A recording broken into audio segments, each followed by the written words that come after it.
Install Android 10 on Lava Z60s via LineageOS 17.1 GSI Treble ROM. Please check the description for important notes and all the download links.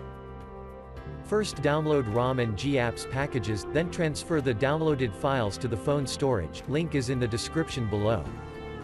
Step 2. Boot your device into TWRP recovery.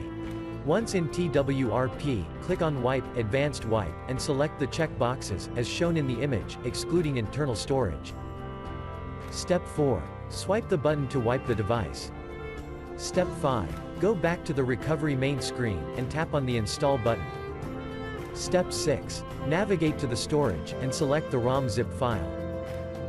Step 7. Finally, swipe the button on the screen, to install ROM file. Step 8. Flash the GApps zip package, in the same manner.